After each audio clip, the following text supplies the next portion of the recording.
It's Saturday morning. என்னோட husband வந்து அரிசி, வெந்தயம் அதெல்லாம் ஆர்டர் பண்ணியிருந்தாரு. அதை அன்பேக் பண்ணி எல்லாம் கரெக்டாக இருக்கான்னு செக் பண்ணியாச்சு.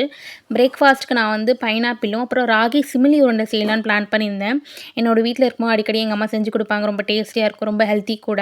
நான் என்னோட பொண்ணுக்கு செஞ்சு கொடுக்கலான்னு சொல்லிட்டு, அதை வந்து அடை மாதிரி தட்டி அவனில் பேக் பண்ணி எடுத்துட்டு, பீனட் கூட வெல்லம் போட்டு அது உருண்டை பிடிச்சி கொடுத்துட்டேன். என் பொண்ணு சூப்பராக இருக்குன்னு நல்லா சாப்பிட்டா. ரொம்ப ஹெல்த்தியும் கூட, கால்சியம் வந்து இதில் அதிகமாக இருக்குன்னு சொல்லிட்டு நாங்கள் அடிக்கடி சாப்பிடுவோம். அடுத்து மதியானத்துக்கு வந்து பூண்டு மிளகு குழம்பு செய்யலாம். ஏன்னா இங்கே நெதர்லாண்டில் வின்டர் வந்து பார்த்திங்கன்னா ரொம்ப நல்ல சம்மர் ஸ்டார்ட் ஆகிடுச்சு வின்டரு. அதனால் வந்து குளிராக இருந்தது. அதனால் இது வைக்கலான்னு சொல்லிட்டு அவரைக்காய், பீன்ஸு, அப்புறம் கேரட் போட்டு ஒரு பொரியல் பண்ணிட்டேன். ஈவினிங் என்னோடய ஹஸ்பண்ட் வந்து எனக்கு பன்னீர் சாப்பிட்ணும் போல இருக்குன்னு சொல்லி கேட்டார். அதனால் அவருக்கு வந்து சரி பன்னீர் செஞ்சிடலான்னு சொல்லிட்டு வீட்டிலே செய்ய ஸ்டார்ட் பண்ணிட்டேன். மோஸ்ட்டாக நான் வந்து 80 to 90% வீட்டிலே தான் எல்லாமே செய்வேன். கேக் ஆகட்டும், பன்னீராக இருக்கட்டும், எல்லாமே வீட்டிலே செய்வேன். என்னோடய ஹஸ்பண்டை வந்து மார்க்கெட்டுக்கு போய் எல்லாம் தக்காளி வாங்கிட்டு வாங்கன்னா, தக்காளி எவ்வளோன்னு வாங்கிட்டு வந்திருக்காரு பாருங்கள். அதை நான் கட் பண்ணி முடிக்கிறதுக்குள்ளேயே டைம் ஆகிடுச்சு. பன்னீர் சூப்பராக வந்திருந்தது இந்த வாட்டி. எப்பயும் போல் எப்பயுமே நல்லா வரும், பட் எப்பயும் இல்லாமல் இந்த வாட்டி ரொம்ப சூப்பராக டெண்டராக வந்திருந்தது.